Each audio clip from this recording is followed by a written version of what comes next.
The first verse says, wherefore, seeing we also are compassed about with so great a cloud of witnesses. Something he said now, he said, something you got to do. I understand the struggle in your life. I understand what you're going through now. Listen, it's something you got to do. You're always calling Pastor, pray for me. Mother, can you pray for me? Can you please touch me? And here it is, the text is saying, listen, it's something you got to do. And it says what? Let us, listen what it's saying. Now listen, I'm not talking about you. Listen, he said, now I'm talking about myself as well. Let us.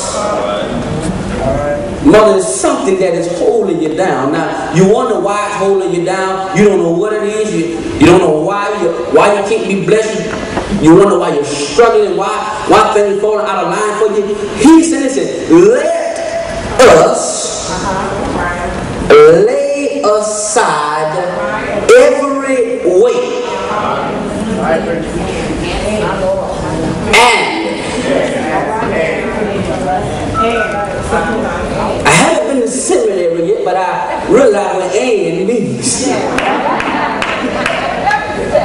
When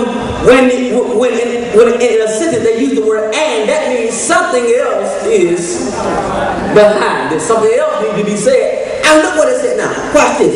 It said, and look what it said. See. Oh, come on, somebody. It said, see.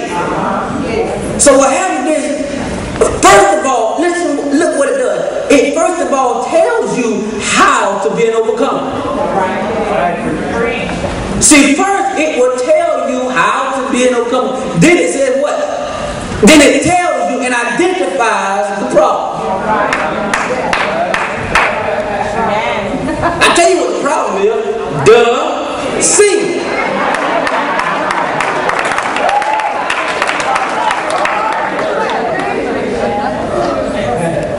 To some of y'all that don't understand sin and that don't really know what sin is. He said, well, to y'all that don't understand, to y'all deep folks that really don't understand, really don't know, that think you know everything, let me explain what sin is.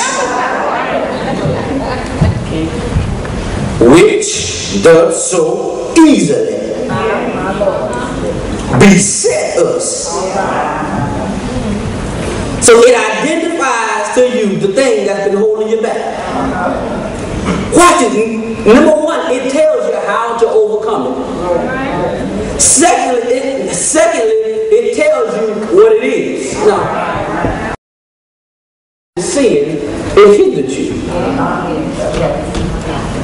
But see, we need to understand this, that God has control over your punishments.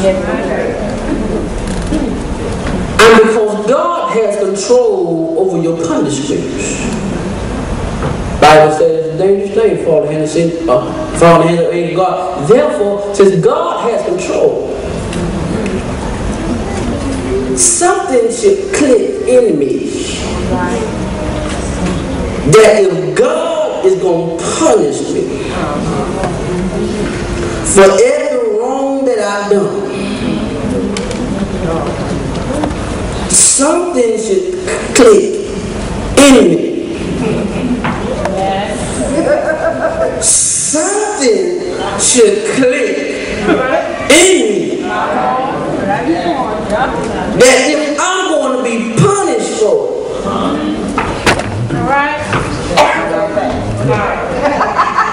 oh, can y'all help me out? Oh, I'm sorry, but look, can y'all help me out, please? If you make your bed, do what? They always told me that if you lay in your bed, sleep in it. So what God is saying, listen, keep on laying in your bed. Keep on making it up. Because when it's all said and done, you got to sleep in that same bed. the morning, when you wake up in the morning, and those that clean their house or their room before they leave, you make up your bed. But listen, think about it. You laid in that bed all night. Right? Watch this. And if you get up in the morning, and you go to work, you go to school, you go to college, whatever you're going to, and you come back, you're so tired. You're just tired, you're just drawn out from work all day, school all day, and you go, and you come to your house, and something else makes you frustrated when you see that your bed is not made up. Amen. Uh-oh, I feel the Lord now. And you lay in your bed uncomfortable. Why? Because the bed is not made up.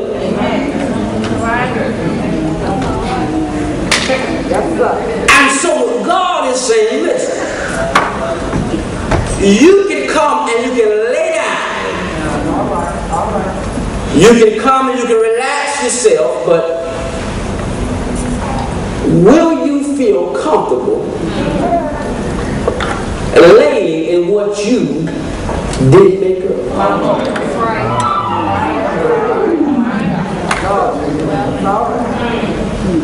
So God is saying, listen, since you chose to either make it up or not make it up, I'll tell you what I do.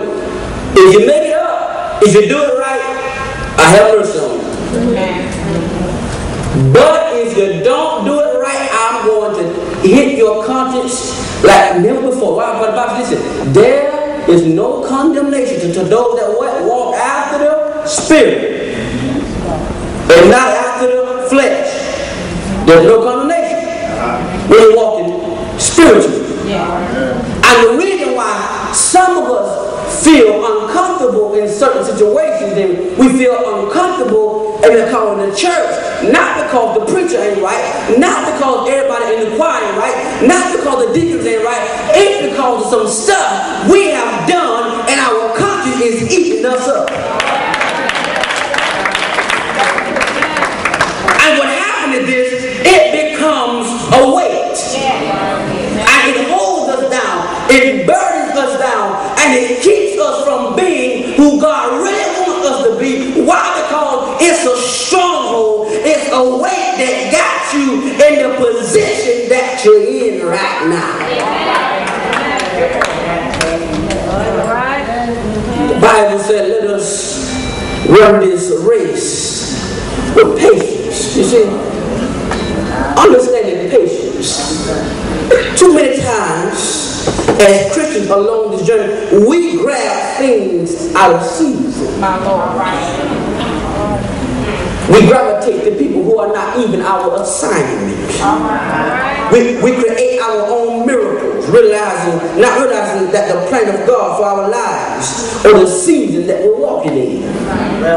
We grab things that God has not intended for us to grab. We grab people in our lives that are not intended for us to be in our lives, and we go places that God has not intended for us to be. That's why the Bible said, listen, for as many that are led by the Spirit of God. In other words, listen, when you're led by God, certain things that you see, God will allow you to pick them up, or you don't need to pick them up. Why? Because God knows that is not for you. So what happens, for if you're led by the Spirit, you'll be called His son. Why? Because you take on His Spirit when He